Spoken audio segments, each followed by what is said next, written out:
Hello everyone, इस video में बात कर लेते हैं इरेडा की edge in Indian renewable energy. Quickly analysis देख लेते हैं। चैनल को लाइक एंड सब्सक्राइब करना मत भूलेगा। तो इरेडा में आप देख रहे हो कि आज यहाँ पे एक सेल ऑफ देखने को मिला है, 5% का वीकनेस रहा स्टॉक में, और ओवरऑल यहाँ पे सपोर्ट ब्रेक हो गया जो कि 253 के अराउंड बनता था। बिकॉज काफी लंबे टाइम से सी ट्रेंड लाइन के साथ स्टॉक एक सपोर्ट जनरेट करता था और यहीं पे बाउंस हो जाता था। हर बार छोटा बाउंस आता था भले ही, बट बाउंस करता था।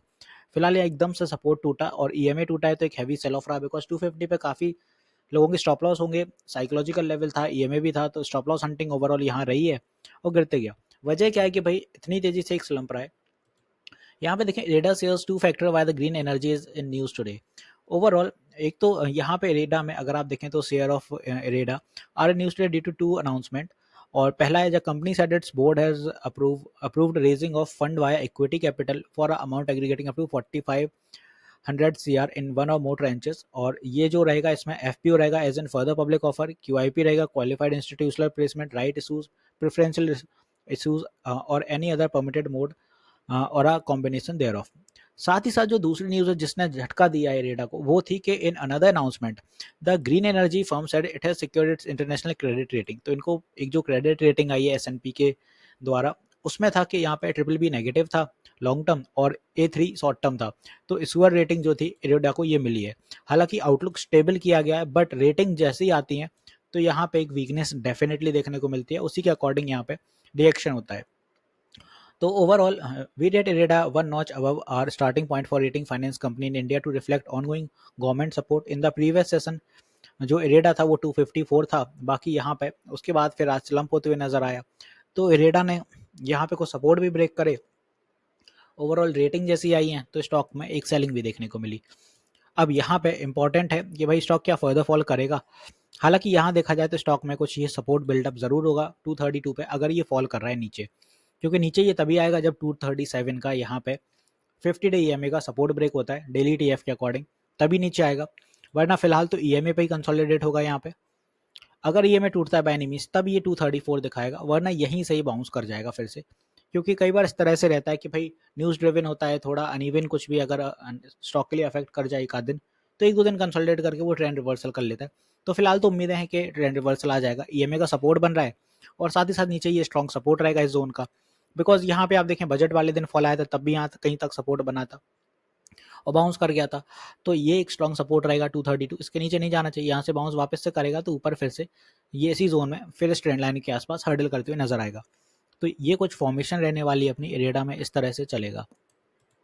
हालांकि अब देखा जाए तो यहाँ से भी एक ये ट्रेंड लाइन काम करती हुई नजर आने वाली है आपको, क्योंकि स्टॉक में ये कुछ एक फॉर्मेशन बन जाएगी। अब यहाँ कंसिस्टेंटली निकल तो नहीं पाया, काफ़ी दिन हो गए थे, तो ये एक रेजिस्टिव जोन था।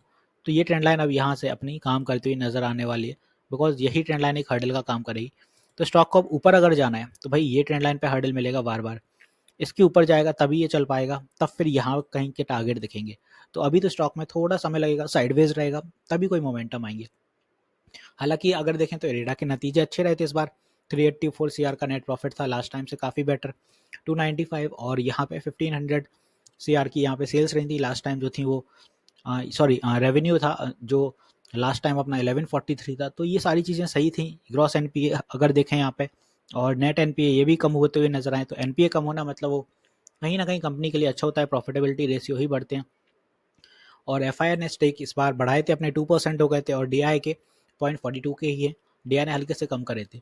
तो ओवरऑल रेडा चल तो सही रहा है, जिस हिसाब के रिजल्ट आए तो उसके एक अच्छा परफॉर्मेंस दिया था उसने, टारगेट भी दिए थे। बिकॉज रिसेंटली जब रेडा में पोटेंशियल यहीं से बना था तो उसने 100% रिटर्न दे भी दिए थे यहाँ पे 40 डेज में। तो एटलीस्ट अभी तो इसमें टाइम लगेगा, करेक्शन होगा एक समय के बाद और फिर ये फिर से रेडी होगा। 25% ऑलरेडी करेक्ट चल रहा है स्टॉक, और स्टॉक में कोई बड़े मूव तो नहीं रहने वाले हैं, बट यहीं कहीं कंसोलिडेट करता रहेगा इसी जोन में। तो अगर नीचे आ रहा है और यहाँ सस्टेन कर रहा है तो ये एक्यूमुलेशन का जोन भी हो सकता है कि भाई जोन पे एक्यूमुलेट करो जो लोग नहीं कर पाए ऊपर कहीं, और यहाँ से वापस से बाउंस होगा। तो फिलहाल शॉर्ट टर्म में टारगेट यही है 272, ऐसे ही रहने वाला है। तो आई होप यहाँ रेडा मैंने अच्छे से क्लियर कर दिया है। आरएसआई के अकॉर्डिंग अगर देखें इसको, तो आप देखें यहाँ पे अभी थोड़ी सी सेलिंग है, तो वीकनेस तो अभी दिख रही है। वीकली टीएफ भी सेल ऑफ में ही है और same as 1 hour TF oversold territory में आ गया। तो कुछ बाउंस अपना देखने को मिल सकता है नेक्स्ट सेशन में, कि नेक्स्ट सेशन में कुछ अपन को रिकवरी देखने को मिलेगी। और आरएसआई के अकॉर्डिंग अगर ईएमएस के अकॉर्डिंग देखें तो जैसा मैंने कहा है कि 50 डे ईएमए सपोर्ट ब्रेक करेगा तो वीकनेस। एक चीज़ और बता दूँ, मैं लाइव सेशन भी लेता हूँ मार्केट आवर में सुबह 10 बजे से 1 बजे तक और शाम 9 बजे। तो आप अपनी क्वेरीज़ क्लियर कर सकते हैं, लाइव सेशन में इंटरेक्ट कर सकते हैं। यूट्यूब पर स्ट्रीम होती है, फ्री ऑफ कॉस्ट होती है, तो जॉइन कर सकते हैं। तो मिलते हैं नेक्स्ट वीडियो में। This is me Shubham Yadav signing off.